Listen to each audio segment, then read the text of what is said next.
You could hear the laughing, cursing, yelling, and the groans of the wounded and dying, while the awful roar of musketry was appalling.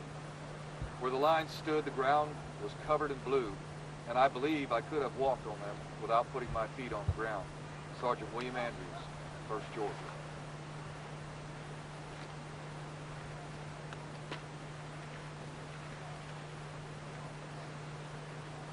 My part of the command charge without halting a moment as soon as we arrived on the field, after an all days and all nights march to get there from the ferry. We ran up the slope at the double quick, and at the crest of the hill, which we gained a little in advance of the Blue Boys, we met and routed them by a single fire. We got in the first work, and the Blue Jackets lay as thick as leaves in Valbrosia after that discharge. The old flag fell also. Out was quickly snatched up by a plucky boy in blue. It fell again and again and was snatched up by another.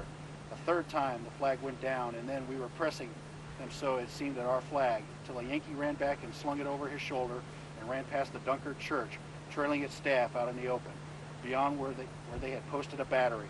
6 of my company followed after the fleeing flag, seeking to capture it out in the open, and ran into the jaws of this battery, and before we knew it, we were in it.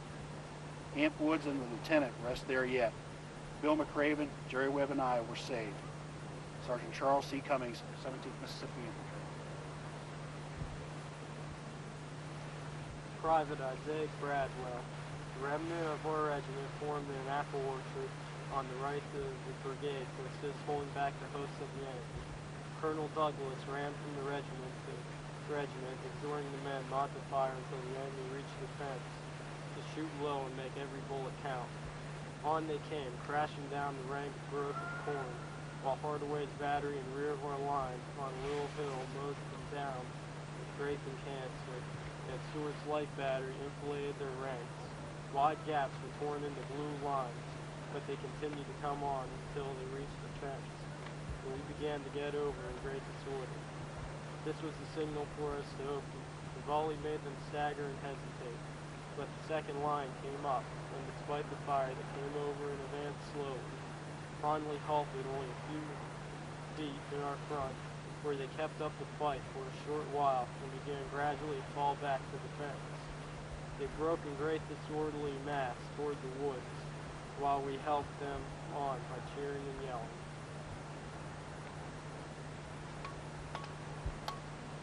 Henry Kai Douglas.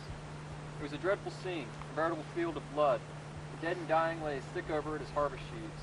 The pitiable cries for water and appeals for help were much more horrible to listen to than the deadliest sounds of battle. Silent were the dead, and motionless. But here and there were raised stiffened arms. Heads made a last effort to lift themselves from the ground. Prayers were mingled with oaths, the oaths of delirium. Men were wriggling over the earth, and midnight hid all distinction between the blue and the gray.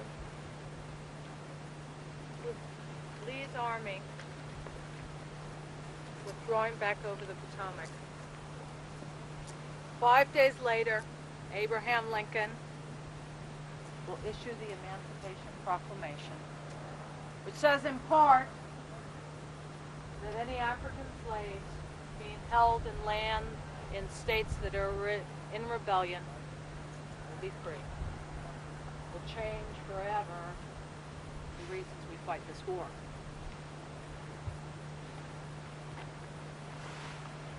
Will America of the future, this vast, rich union, know the cost of itself?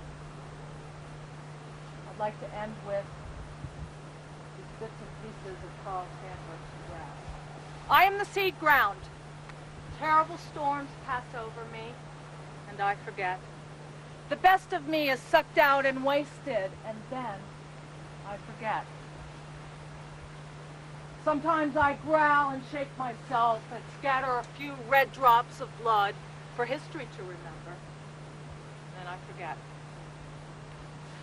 Pile them high at Euphrate for done. Cover them over and let me work. Pile them high at Gettysburg. I am the grass. I cover all. 2 years, 10 years. And passengers ask the conductor, what place is this? Where are we now?